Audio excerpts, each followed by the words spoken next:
Bismillahirrahmanirrahim. Assalamualaikum warahmatullahi wabarakatuh. Syukur alhamdulillah atas rahmat Allah Subhanahu wa ta'ala, kita dapat berjumpa kembali di channel Wanita Bahagia. Sholawat dan salam tak lupa selalu kita haturkan kepada junjungan kita Nabi besar Muhammad sallallahu alaihi wasallam. Allahumma sholli ala sayyidina Muhammad wa ala ali sayyidina Muhammad.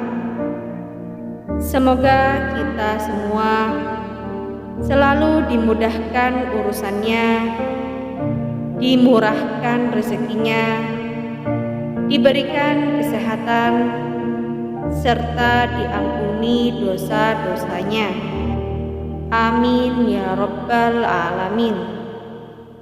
Sahabatku sekalian yang dirahmati oleh Allah Subhanahu wa ta'ala, hikmah Fatimah Az-Zahra sebagai jalur nasab satu-satunya keturunan Nabi Muhammad sallallahu alaihi wasallam. Sayyidah Fatimah Az-Zahra radhiyallahu an adalah putri bungsu Nabi Muhammad sallallahu alaihi wasallam dari seluruh anak beliau yang berjumlah 7 orang. Fatimah adalah sosok penting di sisi Rasulullah karena punya peran besar menemani beliau setelah ibunda Sayyidah Khadijah berpulang ke rahmat Allah. Selain itu, Fatimahlah jalur nasab satu-satunya keturunan Nabi Muhammad sallallahu alaihi wasallam yang sekarang kita kenal dengan Ahlul Bait atau keluarga Rasulullah sallallahu alaihi wasallam. Untuk diketahui, Nabi Muhammad sallallahu alaihi wasallam memiliki 7 orang anak, 3 laki-laki yaitu Al-Qasim, Abdullah, dan Ibrahim, dan 4 perempuan, Zainab, Ruqayyah, Ummu Kulsum, dan Fatimah Az-Zahra. Semua anak Nabi berasal dari pernikahan beliau dengan Sayyidah Khadijah, kecuali Ibrahim yang dilahirkan oleh Sayyidah Maryah Al-Qibtiyah. Mungkin banyak yang bertanya, mengapa keturunan Nabi Muhammad dari jalur Fatimah sedangkan beliau adalah anak perempuan Nabi? Allah berfirman dalam Al-Quran, surat Al-Imran ayat 61 yang berbunyi, siapa yang membantahmu tentang kisah-kisah sesudah datang ilmu yang meyakinkan kamu, maka katakanlah kepadanya, marilah kita memanggil anak-anak kami dan anak-anak kamu, istri-istri kami dan istri-istri kamu, diri kamu dan diri kami, kemudian marilah kita bermubahalah kepada Allah dan kita minta supaya laknat Allah ditimpakan kepada orang-orang yang dusta. Para ahli tafsir menjelaskan, ketika ayat ini turun, Rasulullah Shallallahu Alaihi Wasallam mengajak Ali, Fatimah, Hasan, dan Husain. Beliau menggendong Husain dan menuntun Hasan. Fatimah berjalan di belakang beliau, sedangkan Ali berjalan di belakang mereka, dan beliau bersabda, ya Allah, mereka ini adalah keluargaku. Ayat ini adalah dalil yang tegas bahwa anak-anak Fatimah dan keturunannya disebut anak-anak Nabi Muhammad dan mereka bernasab kepada nasab Rasulullah Shallallahu Alaihi Wasallam secara benar dan bermanfaat di dunia dan akhirat. Pada ayat lain Allah berfirman yang artinya, sesungguhnya Allah bermaksud hendak menghilangkan dosa dari kamu wahai ahlul bait dan membersihkan kamu sebersih-bersihnya. Quran Surat Al-Ahzab ayat 33. Ungkapan ahlul bait dalam ayat di atas mencakup keluarga, rumah tempat tinggal, dan keluarga nasab Rasulullah Shallallahu Alaihi Wasallam. Istri-istri beliau adalah keluarga rumah tempat tinggal, sedangkan kerabat-kerabatnya adalah keluarga karena pertalian nasab.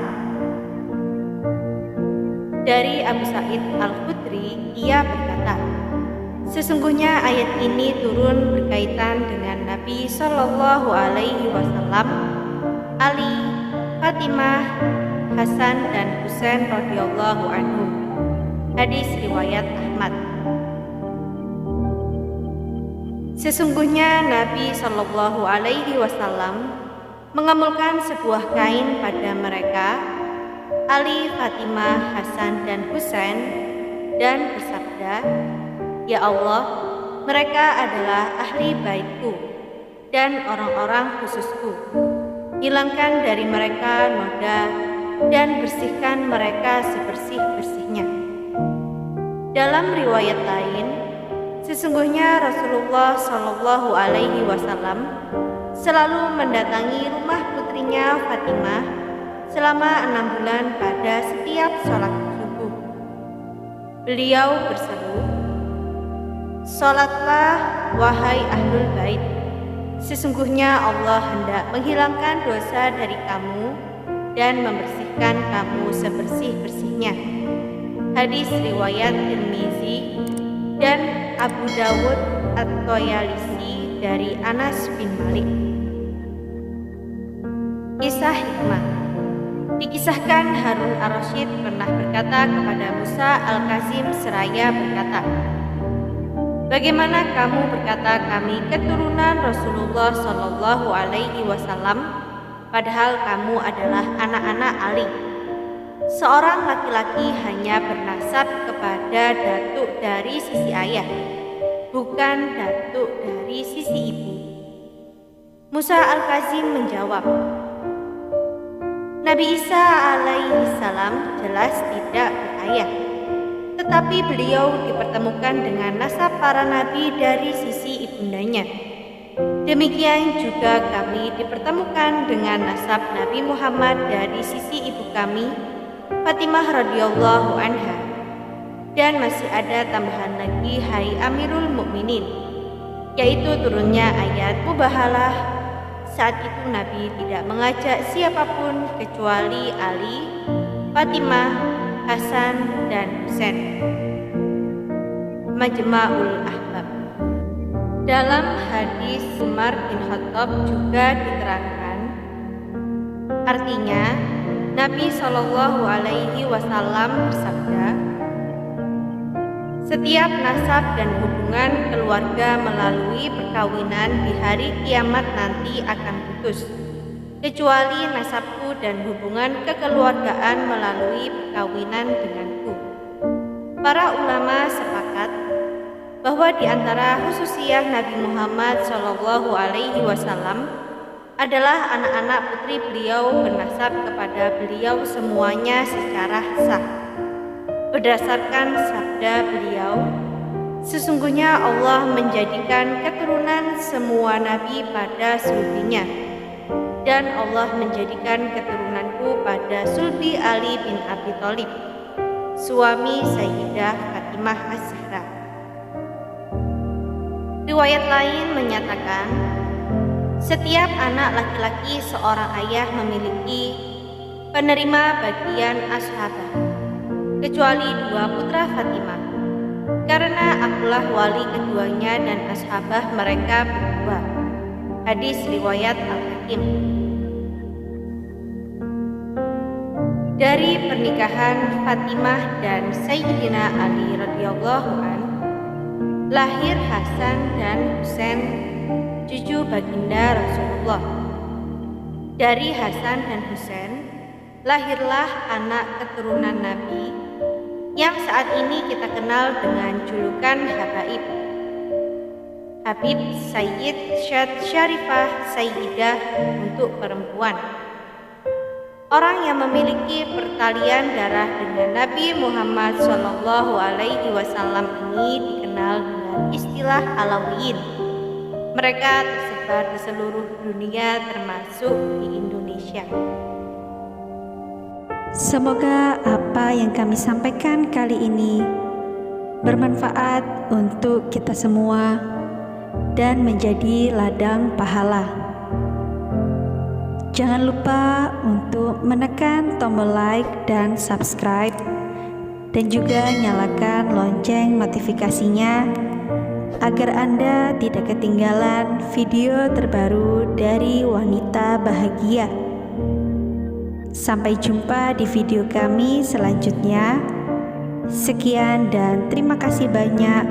Wassalamualaikum warahmatullahi wabarakatuh.